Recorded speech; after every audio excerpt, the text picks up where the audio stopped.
Well, we're finished switching here at Whitmore Lumber and we have our empties on our train. We'll be dropping them off just at a Gilbert Yard at North 54, and then we'll head into the power plant. I've already got clearance from dispatch to enter the main line and proceed to Gilbert. Once we enter the Gilbert Yard, we will need to stop and align our switches. Pardon me if I check.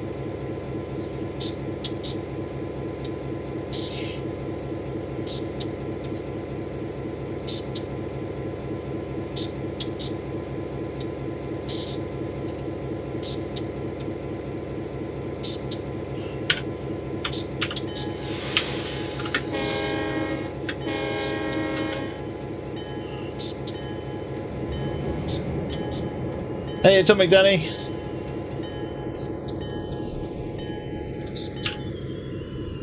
Good night, Monty.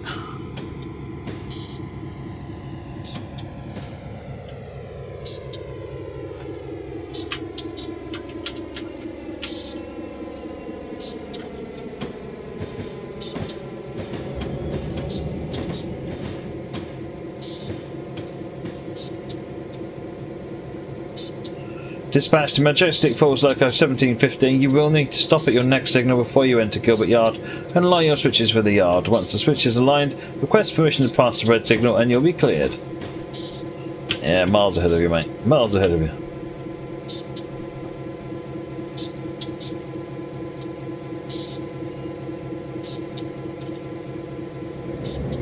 See you, crafty noise.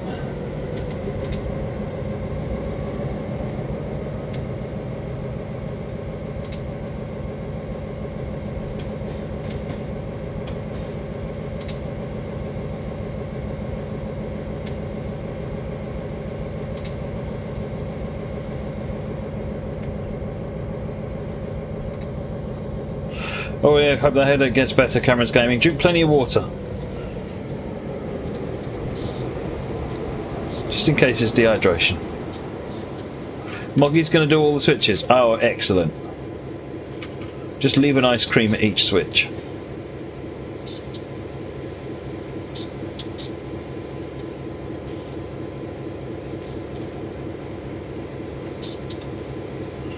Can you think of any UK locos or coaches worth getting for scenarios, mainly after modern stock? Not sure.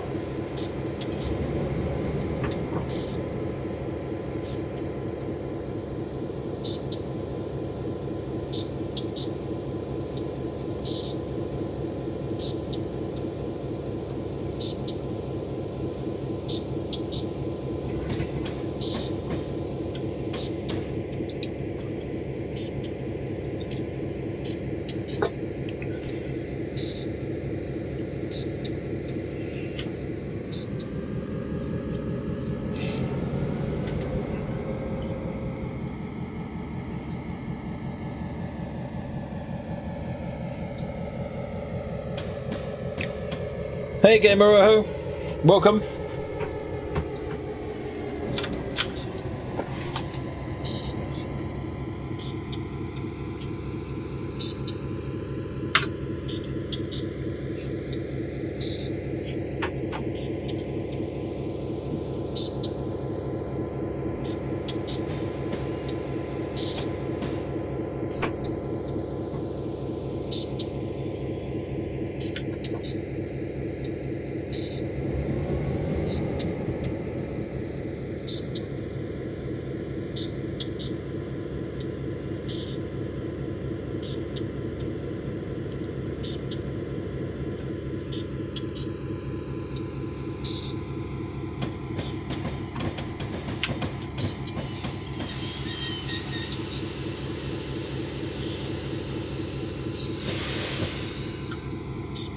Possibly, Emma. Yeah, possibly.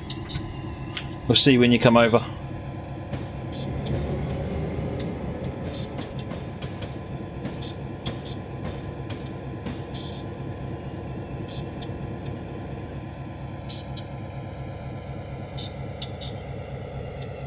$54, we need to stop.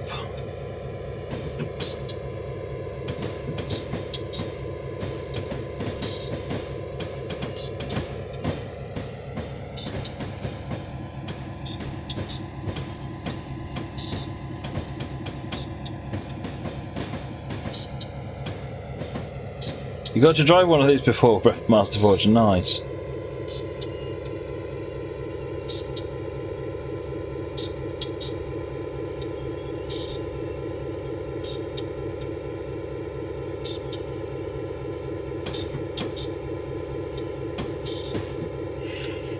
No, I assumed you meant in real life.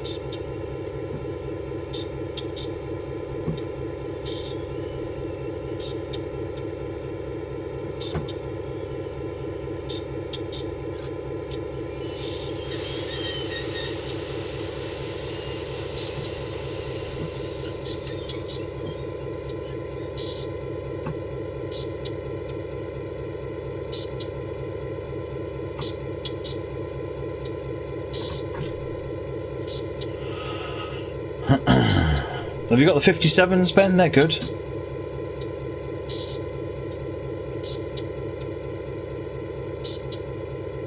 Drop off all 5 cars here. Make sure your last car is clear of the switch. Thoroughly is.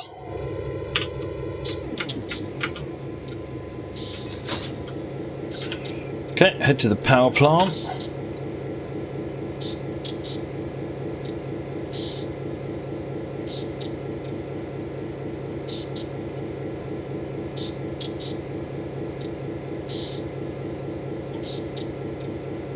Oh, we're going to run round.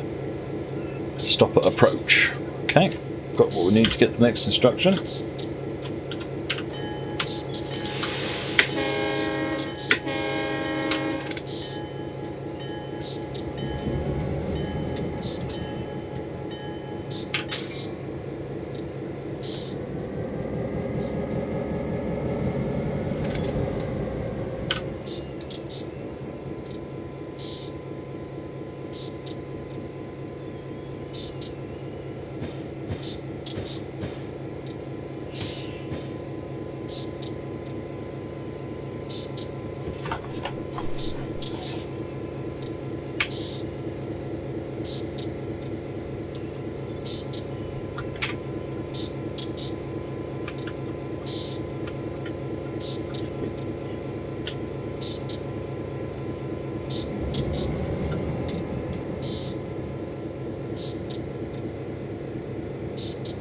Green screen needs to be fixed. Oh well.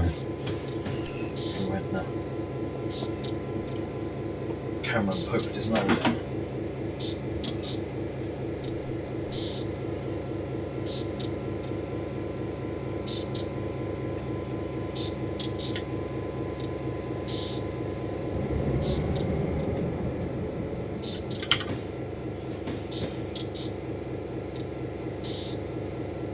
Invisible signal.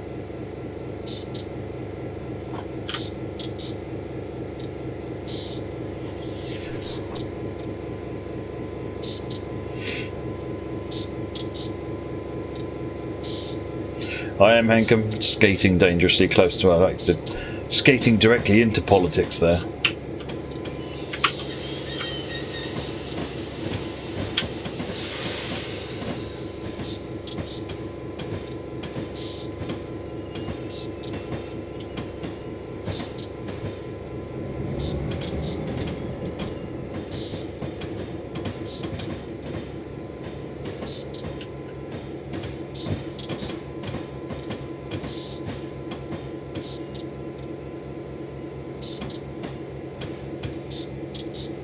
So this is the route with the bumpy track once we get a bit further in,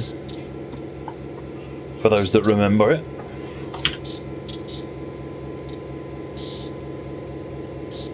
Where are we going? We're going to... oh, this is only using this bit of the route anyway. Power station, Gilbert and back out to Ella.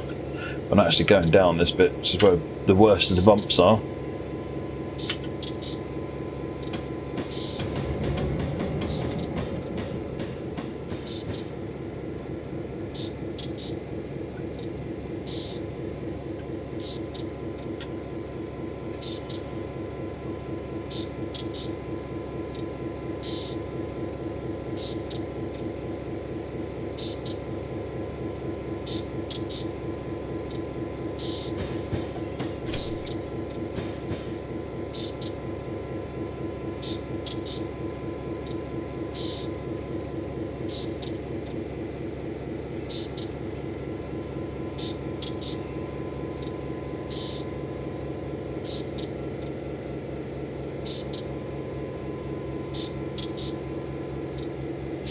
Right, now we spin round the loop.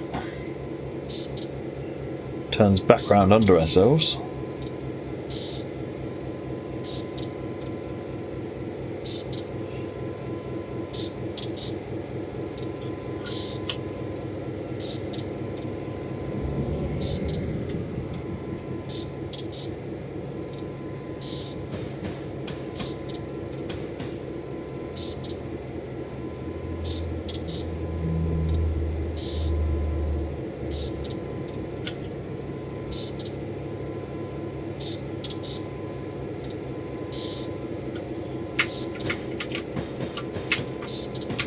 The next thing we read, and it will not give you permission to pass even if you tab.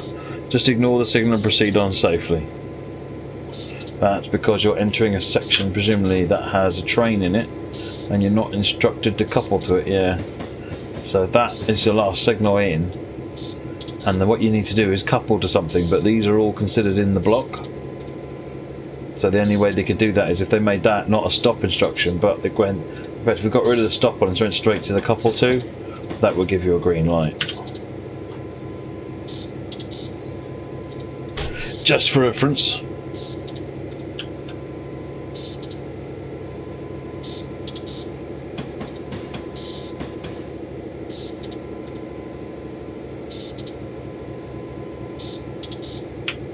Good man, Mole Junction. 142 hype.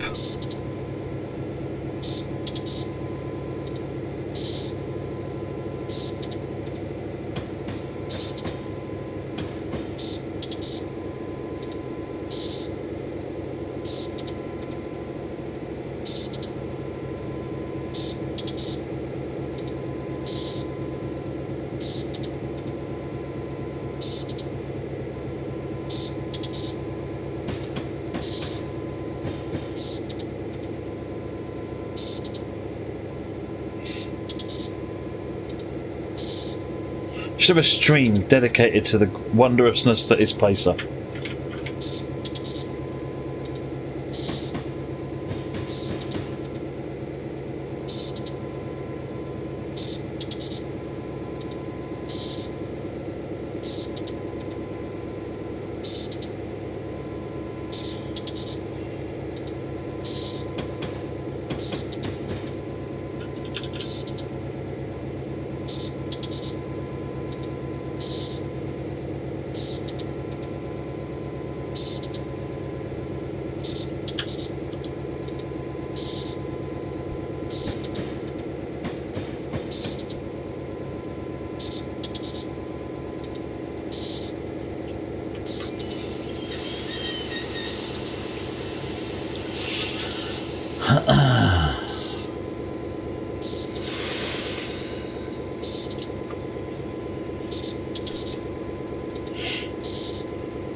A shunting scenario is easy to make.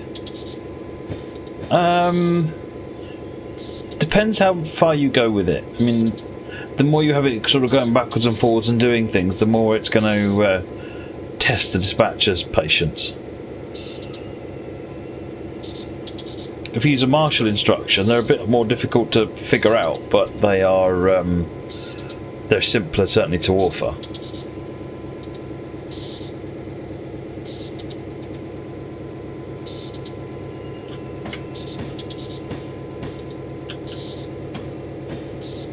I'm still going to stop at the request of the red, request permission, and then go anyway.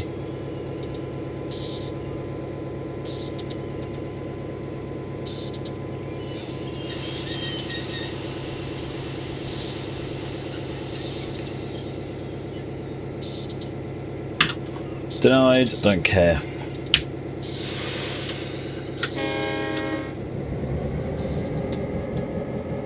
Yes, Master Forge. I can't remember who made it now. It was a yeah, the Pacer Eurostar.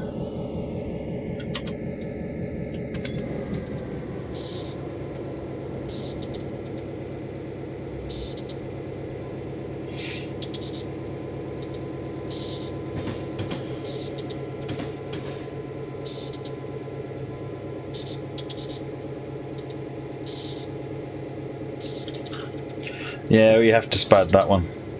the author of the scenario hasn't quite grasped why that was a red light.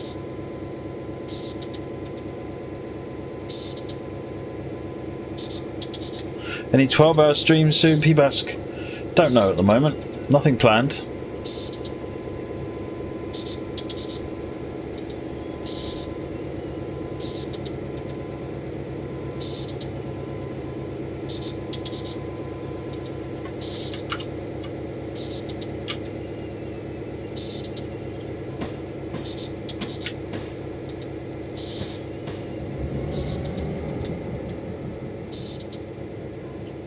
Lily's farting. This is a GP9 in Chicago Northwestern livery.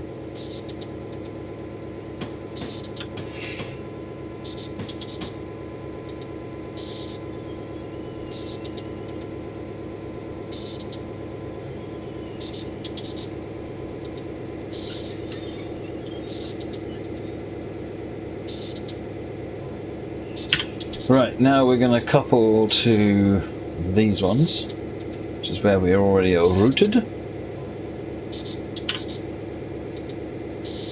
Hey, 509, how's it going?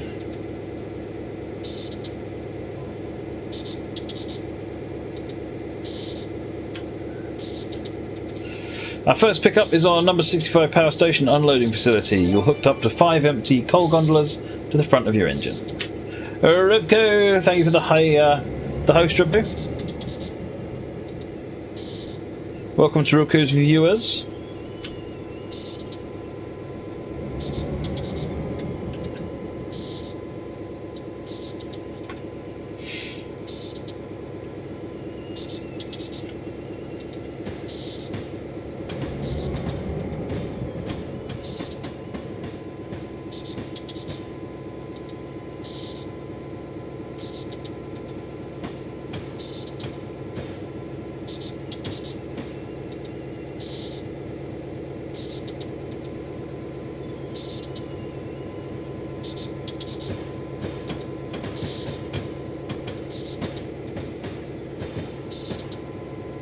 Oh, hello. Why is it taking me that way? It's not the right way.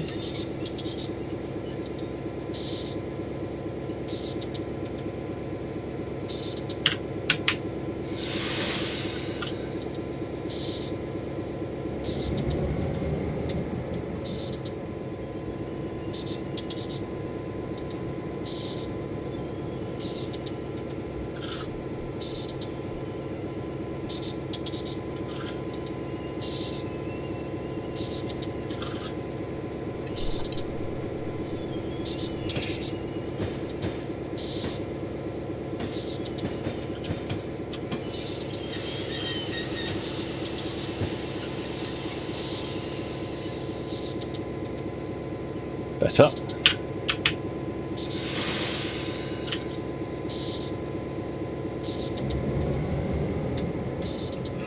You failed to record it, I am Hankum. Dear oh dear.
Whenever you hear Paddington, you think of the bear. Yeah, I know exactly what you mean.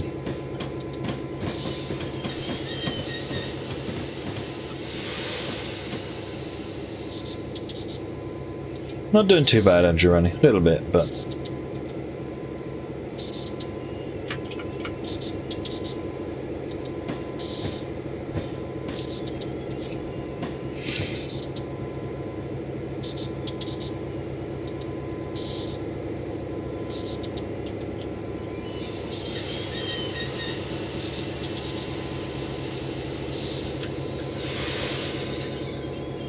I'm going to see how I feel at the end of this scenario, decide whether or not I do a startup company.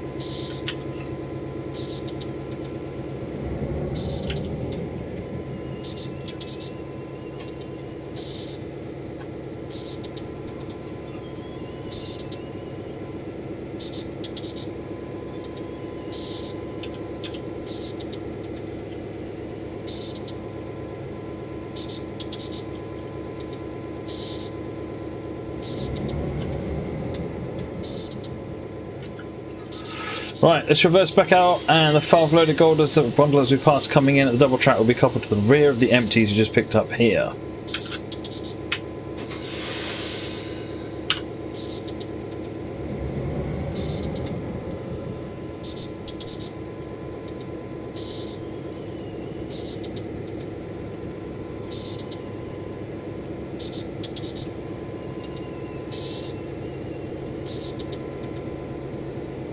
Oh, no, hang on, I'm completely confused.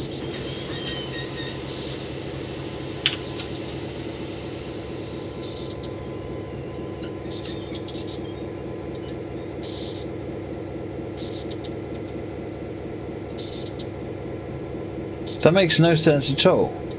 Couple those, and couple those.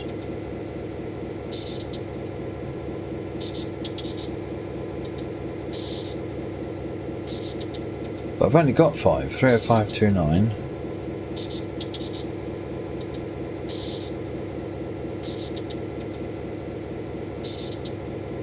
What? What have we got here in the wagons?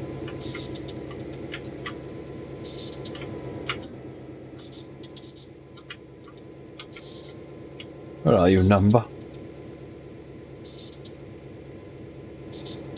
These don't appear to admit to their number. So I've got 30250. It wants 31479.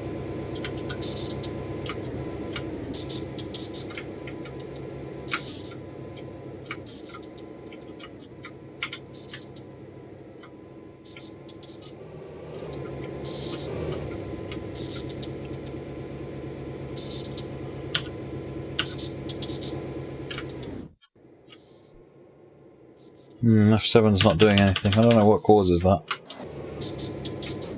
Are there more wagons in here? Nope. Hey, McBone.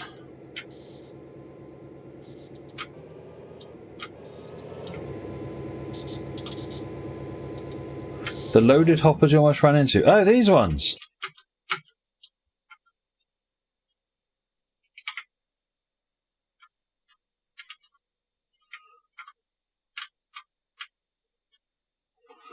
Be nice if they showed their number, wouldn't it?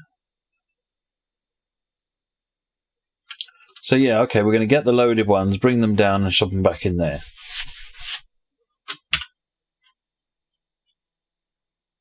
Except it's on GPS empties track rather than where it says it is. Got you, right. Let's just do that, see what happens.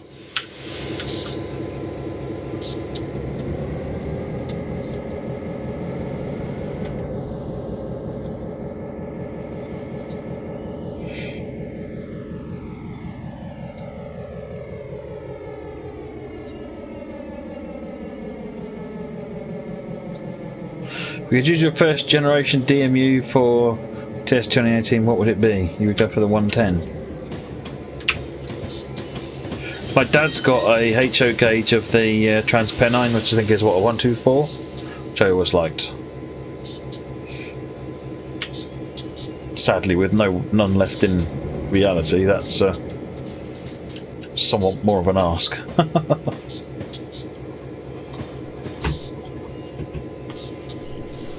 Well, the Derby lightweights, they look interesting. Got those in 00 gauge. Derby lightweights are interesting.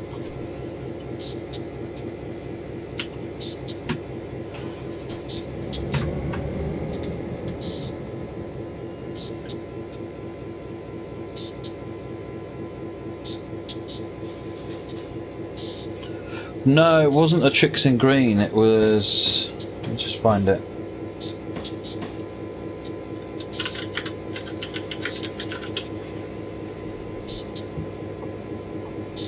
Yeah, I think it was a Lima Class 124.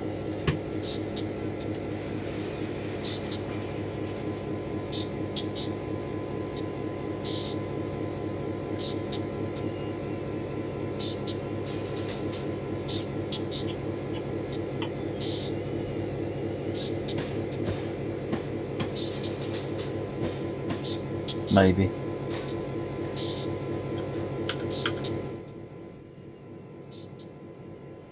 Correct answer is Thumper. Thumper's already in TS 2018. I was excluding all the ones that don't exist. All the ones that do exist. Oh, you know what I mean.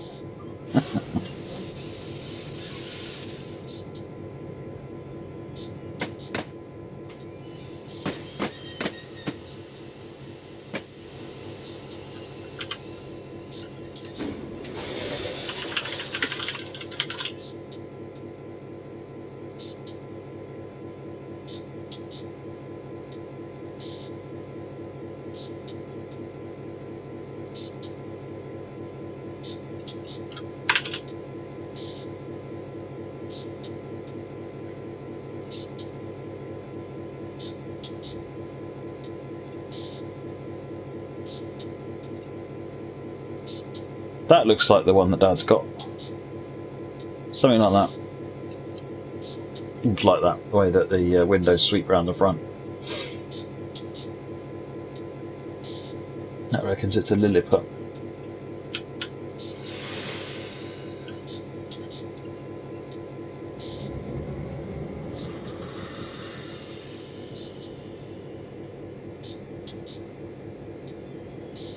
So I am Hankum.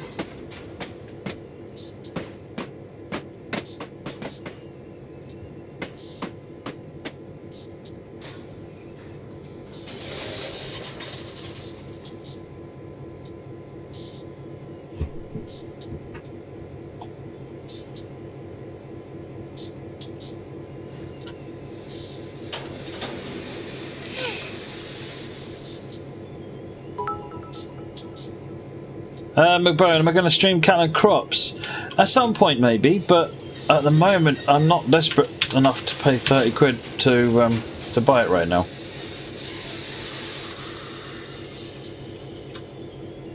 I was going to see what other people were saying about it first.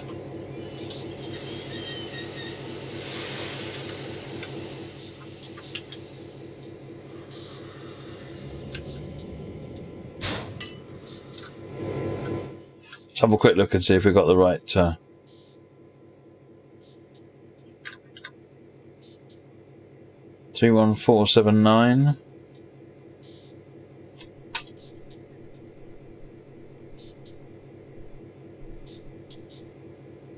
Three 0529 31557 31082 31709 31479. Good. So we've got everything we wanted. It's not going to finish this instruction now because we've got it from the wrong place. However, in theory, if I uncouple it there and then recouple to it, it will suddenly work.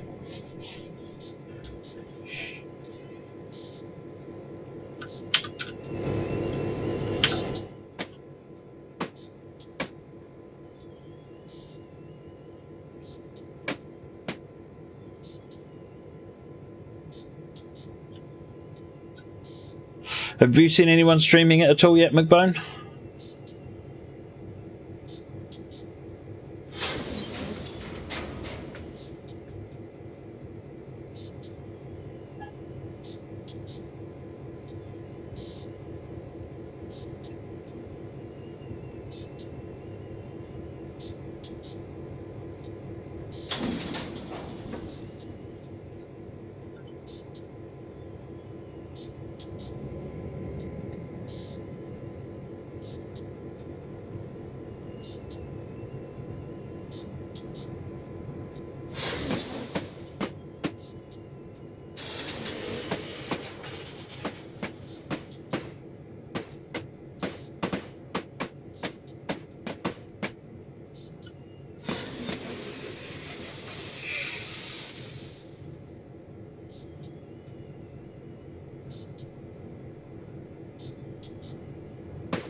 Hey, John O'Neill, how are you doing?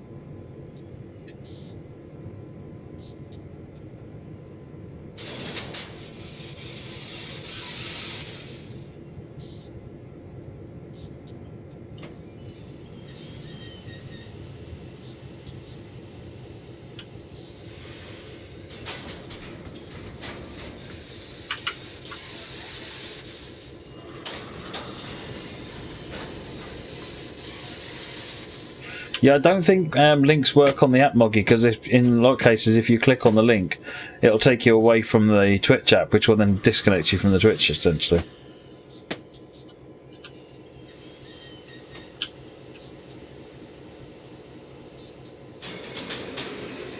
You can stop anytime soon. Got back up now.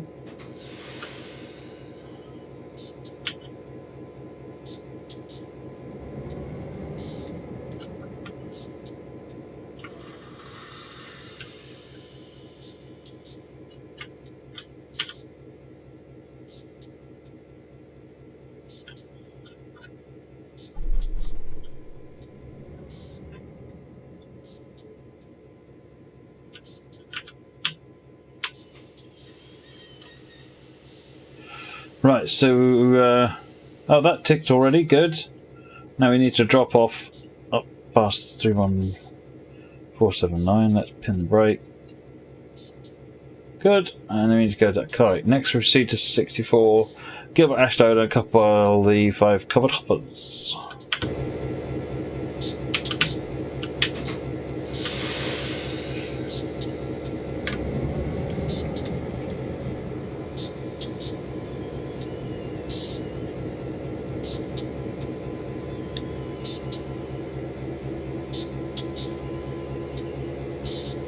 Glen Agalt, these are Bethcons, the same as in TS World. So these would be, they've got no unload underneath. They are picked up and turned over and then put back on again. I guess that makes them tippers, doesn't it?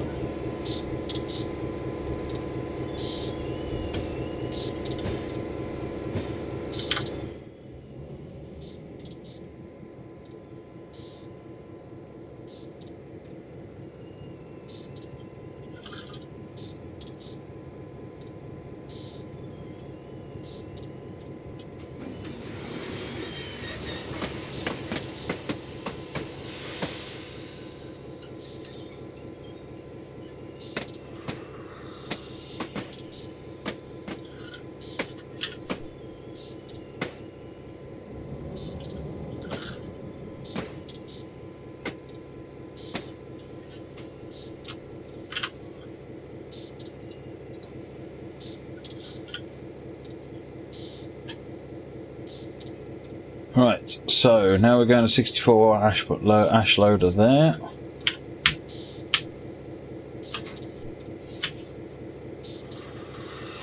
Admiral Entropy, CTSW and TS 2018 are both on sale. Which is the one to get? Right, well, first up, I work for Dovetail Games, who make both of them, and I'm the senior producer for Train Sim World. So, with those biases completely on the table, TS 2018 has a huge amount of content. So chances are you'll find trains you might recognise and want to drive there. TS World is brand new, but is much newer engine. TS 2018 sort of dates originally back about 10 years, but it's got very little content. So there's one American with 3 locos, one British with 3 trains, and one German with 1 train, and that's it. That's your lot. But it's got different experience. It's got first person, so there's a lot you can do with that one thing. So it's a case of if there's trains you want to drive or a route you're interested in, then TS World is probably a better experience, in my opinion. But if there's trains you prefer in the other one, you won't go wrong by getting the other one.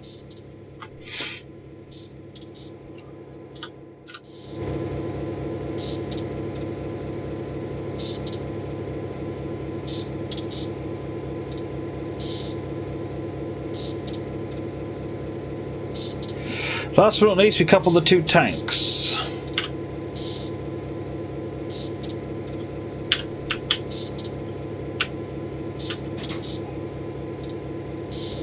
Get both, says Moricon. There you go.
Yeah, this is TS18.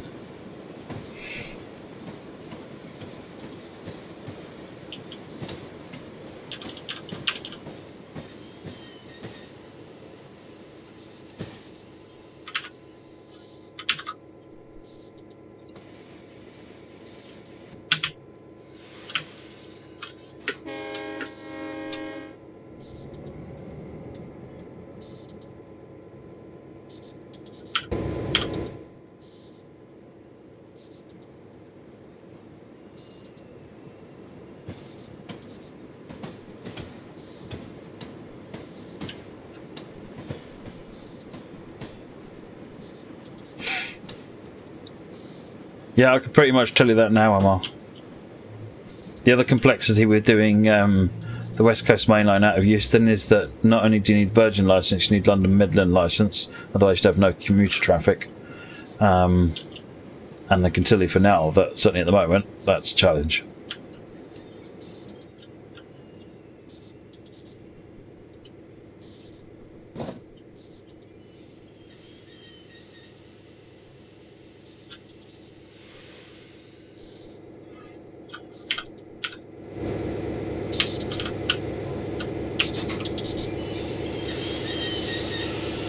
Is GP90 version of the UK's Class 20? Not really, no. It's a much heavier, more powerful loco, I think.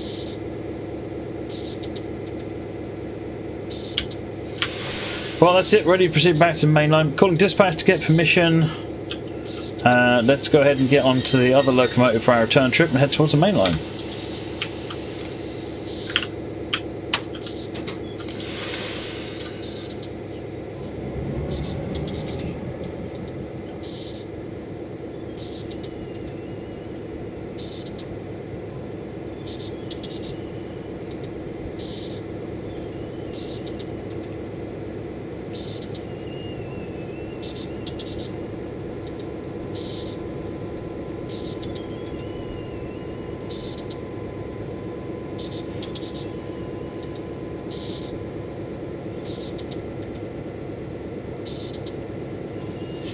No, if he set it BR period, then no, there wouldn't be a problem at all. Mold junction.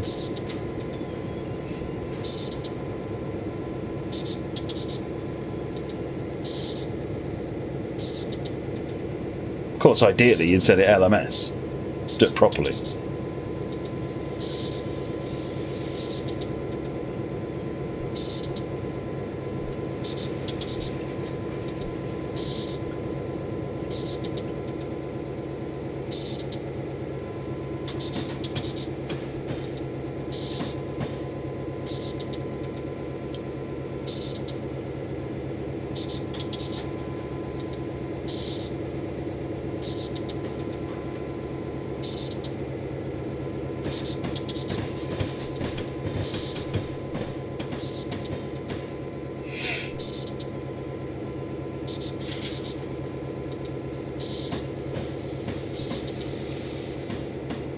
I don't know anything about the new operator for West Midlands MR, so not a clue.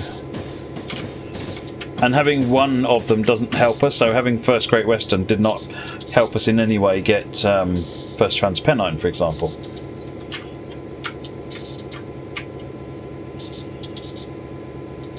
I don't really deal with the licensing stuff these days, so my information is usually out of date. Clear to proceed onto the main line from Gilbert Power Plant. Dispatch out.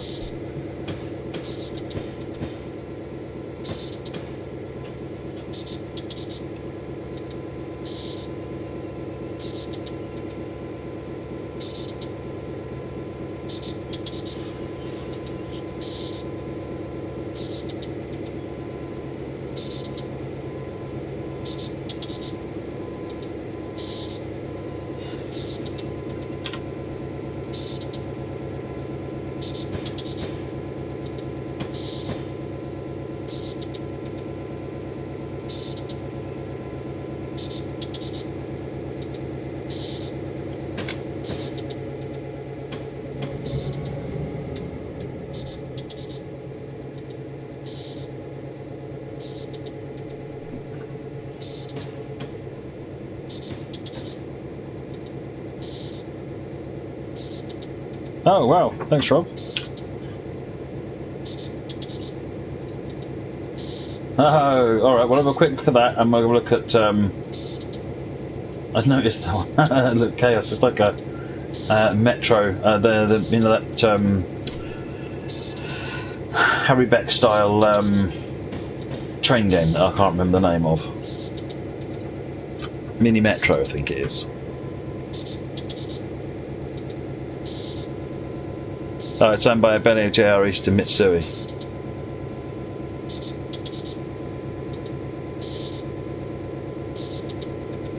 Don't think we have any of those licenses, actually. So yeah, we'll have a look at that, and then we'll have a look at Startup Company then, which BMJ Epic picked up for me. Thank you very much for that, Rob. Can get some GGs from Mr. Rob Powell, and by the way, for BMJ Epic, who got me the Startup Company game. Have I played Tracks recently? No, I haven't. I've seen it. I've seen 2 or 3 updates come in.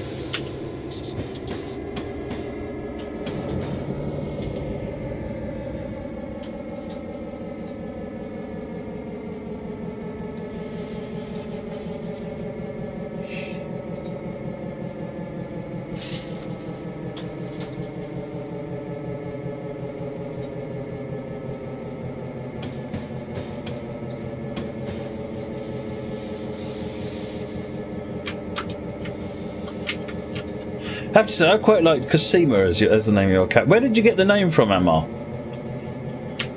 Because I recognise it. It's from a character in a TV show that I used to watch. Always thought it was quite an interesting name.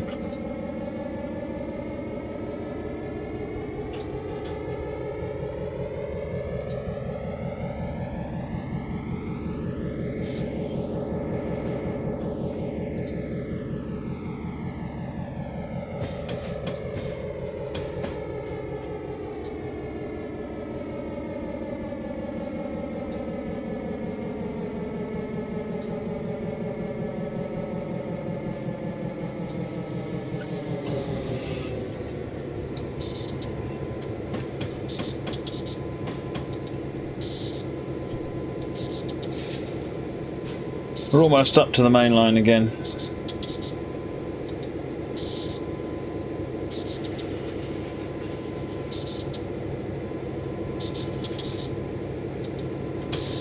Oh, got your hammer.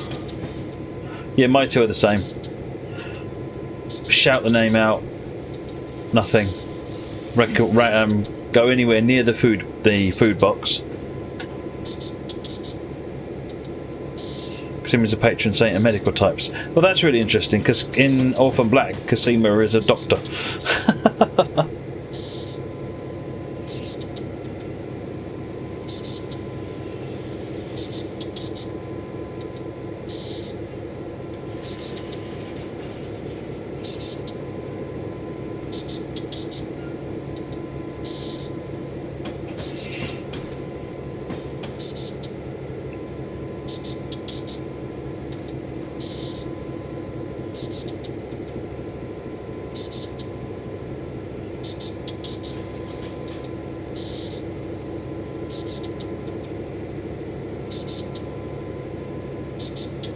What livery is this, Flying Scotsman? This is Chicago Northwestern. I like the Chicago Northwestern livery, actually. This is the route with the bumpy track, but we're not getting anywhere near the bumpy track, I'm afraid.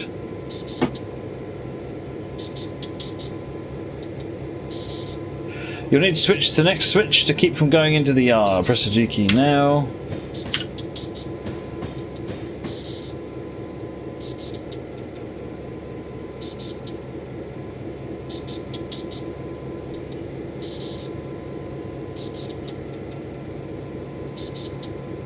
Good.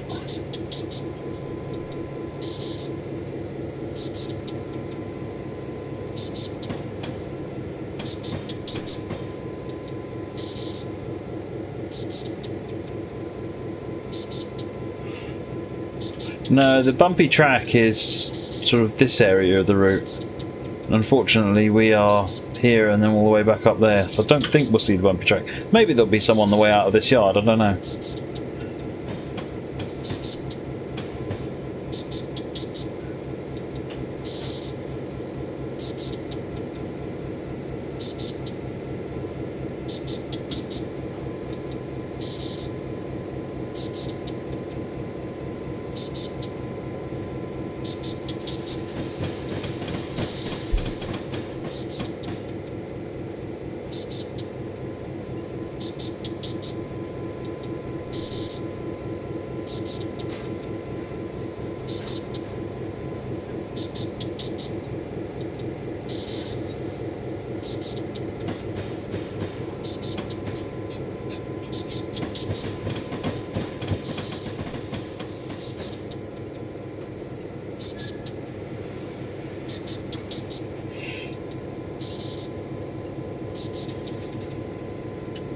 Oh, hello. A little bit too fast.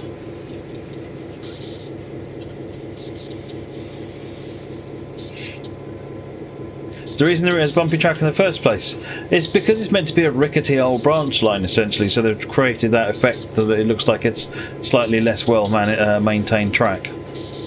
It's really effective.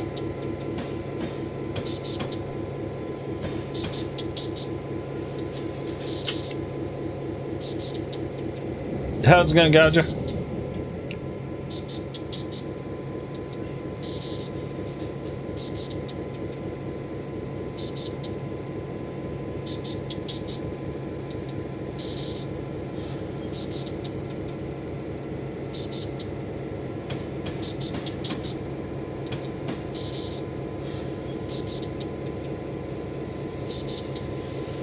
Good night, WT.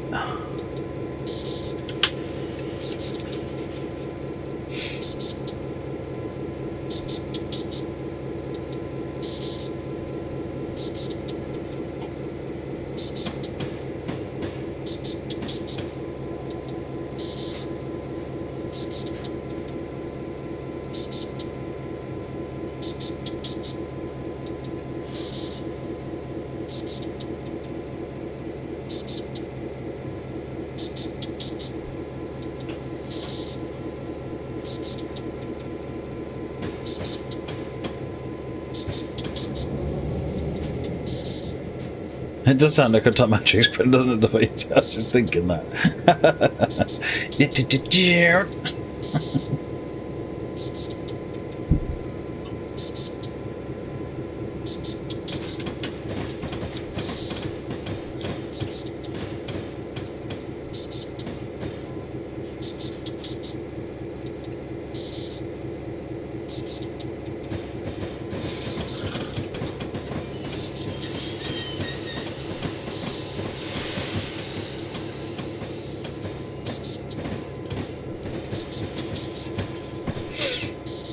Yeah, I'd like to get bumpy track in TSW because every aspect of the track is procedurally generated now.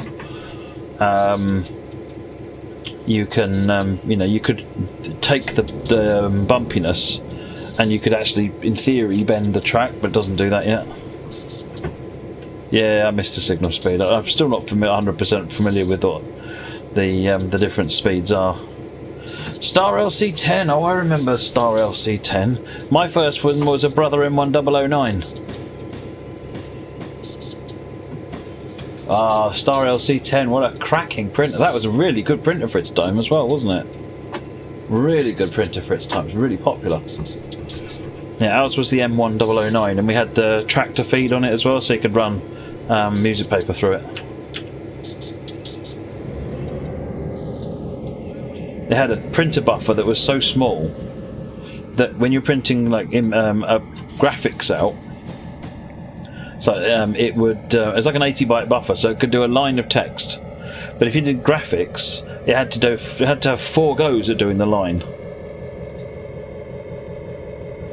Oh, yes, the LC10 was one of the first colour ones, wasn't it? Yes. I remember. I knew the name stuck because I remember some people from friends of mine getting them and everyone worshipping them because they could print in colour. Oh my word.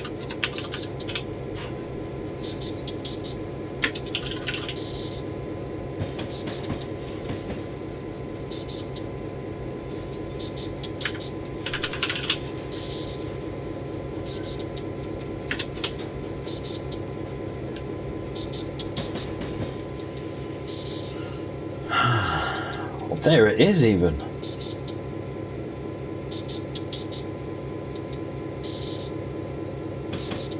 This thing. The Brother M1009. And that was the tractor feed unit we had for it as well.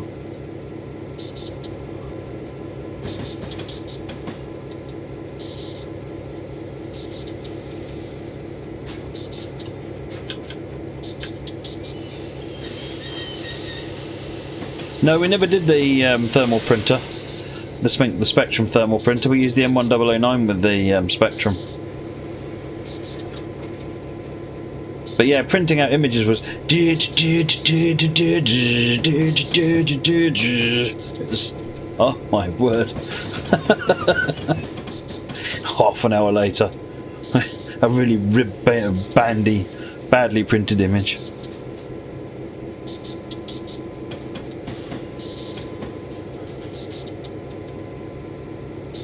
Oh yeah, it was A4, Ayrton. It was only A4.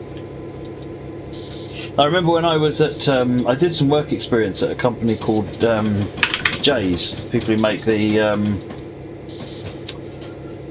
cleaning products. And they... while I was there, I was rooting around trying to find some stuff. And... where is it? I happened to find this other printer hanging around. I can't find a good screenshot of it. Oh, a photograph of it. Something like that.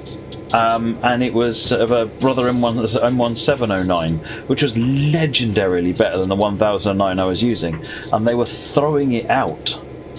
And the only reason they were throwing it out, I say only, it was knackered, was because they had a big carriage with the big disc, essentially, the big rolling pin. There's probably a proper name for it, isn't there? And what was happened is it had, the bit of plastic that held it down had snapped off, so basically it was just floating around on one side. So whenever it wanted to do a line feed, it would effectively just hop over the cog, and so you couldn't use it. So Dad and I said to them, "You're not going to use this, are you? Can I take it out of the bin and put it in the car?" "Yeah, no problem at all." So they I took it home. It was a really expensive printer, and Dad put this big bit of metal down one side, screwed it down on both sides. That printer is still going. Dad's still got it. I don't know if we've still got it in a usable form, but we still got it. And that thing was fast.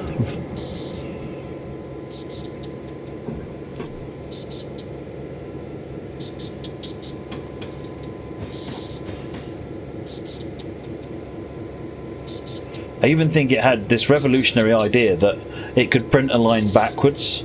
So the M1009 would go zzz, zzz, zzz, whereas the 79 would go zzz, zzz, zzz, zzz. Even with those noises, yeah. Go via Moonstone Bridge.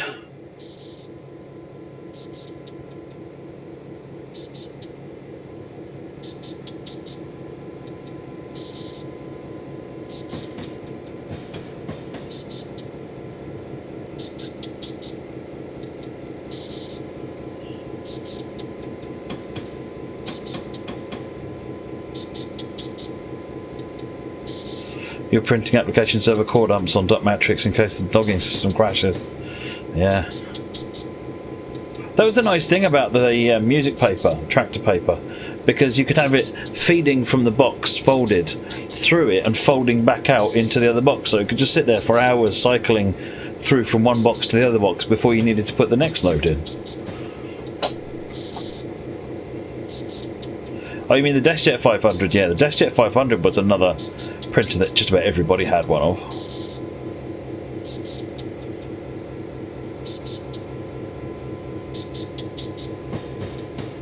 Fanfold, that's the word. We used to just call it music paper because of the 5 lines.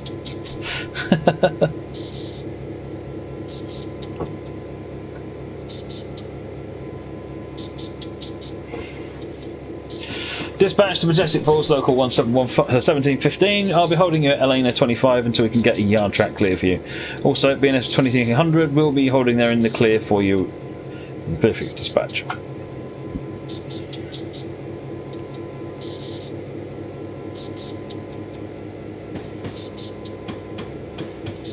Kieran Creasy, what have I done with QWERTY Afro?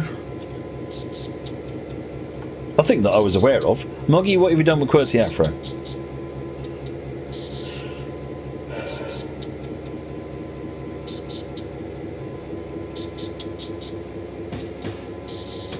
Yeah, the 79 and then 1000. No, the 1709's got the tractor built into the back of it.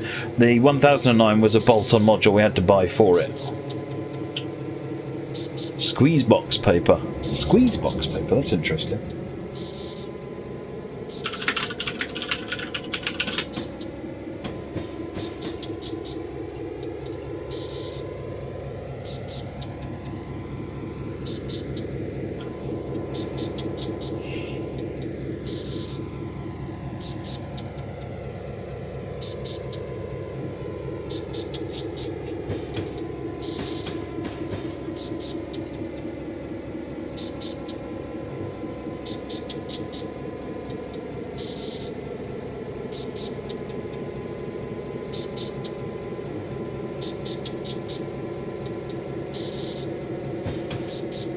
Tom Scott and Matt Gray, who printed comments out on stream just to streed them? What?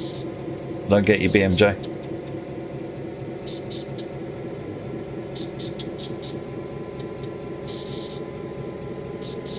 First laser printer was a Canon LBP 660. So my first laserjet was laser printer was a LaserJet 6P, which is a gorgeous thing, absolutely brilliant, total workhorse.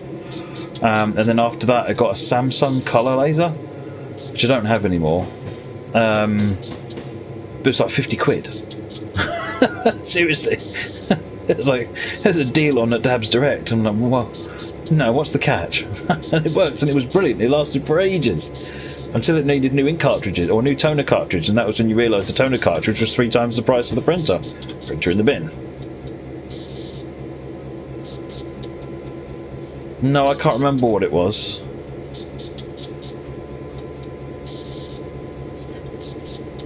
Let me have a look.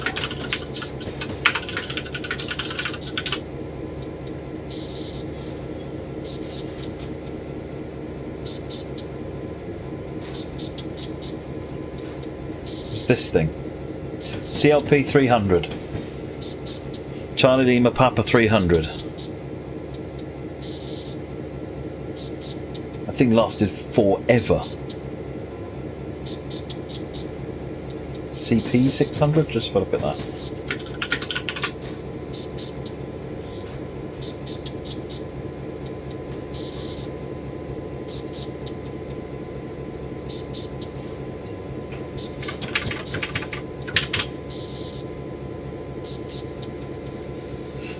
Looked like CLP 300 from the Google search I did.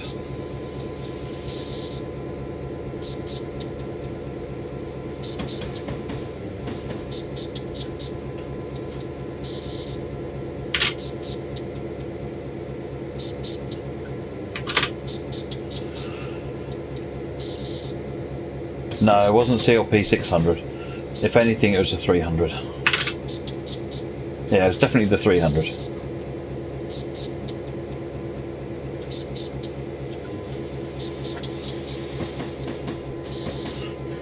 You forgot you have to go. Nice one done by you two. Good night.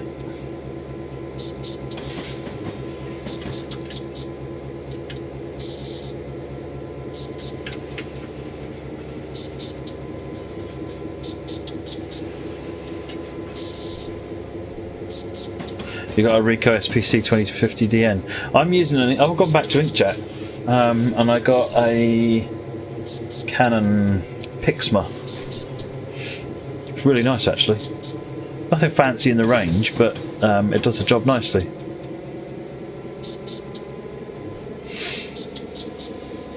Doesn't seem to go through the ink very much, and the thing I liked about it is that if you don't use it for ages, it'll still work, whereas the Hewlett-Packard doesn't. Sorry, the Epson. They had the Epson Millennium Edition for one of their printers, which is really good until you stop using it. If you didn't use it for a couple of months and then tried printing again, you'd empty half the cartridge doing inkhead cleans.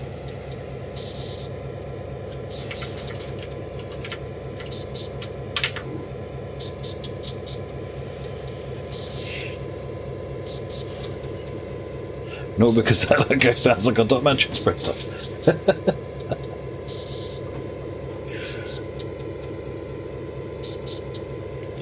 Well, so far our Pixma's doing a good job actually.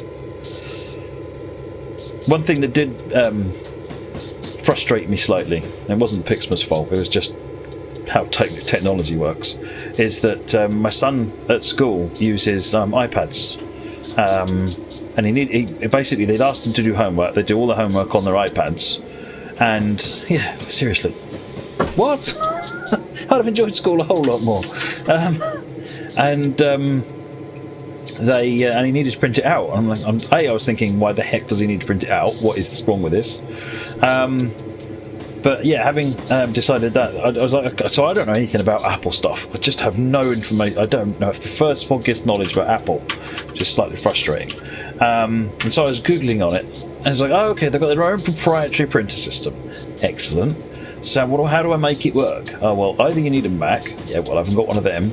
Or you need a printer that supports AirPrint or something like that. Okay. It's Elena 25. So let's have a look. Does my printer support AirPrint? No. The next version out after my printer did. So I ended up having to buy him his own printer.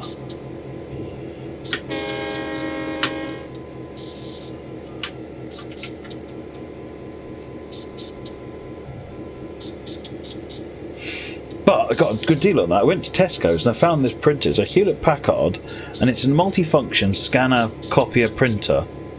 It supports AirPrint, whatever it's called.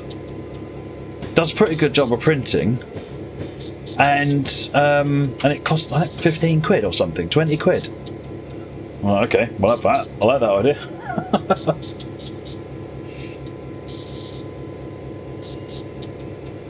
Yeah, the printer is on wireless copy free. There's no network cable where the printer is.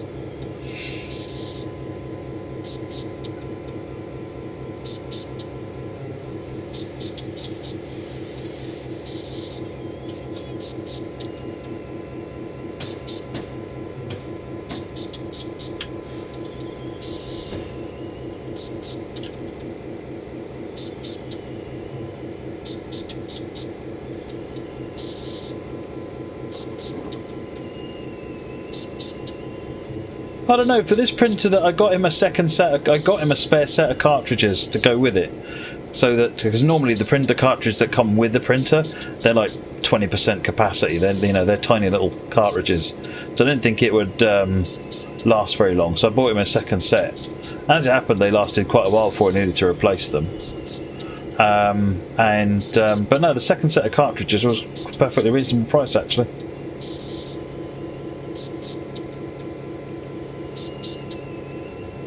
Yeah, that doesn't really happen anymore, Mild Junction.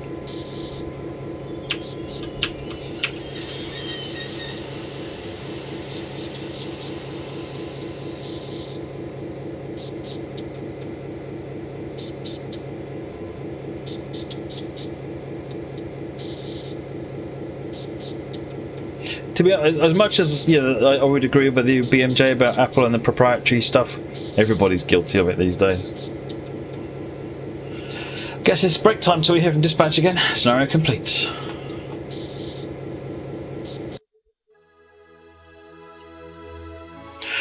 Right, so I will be back in just a minute. I need to go and take a PNB, and then we'll get on with something else. All right, back in a minute.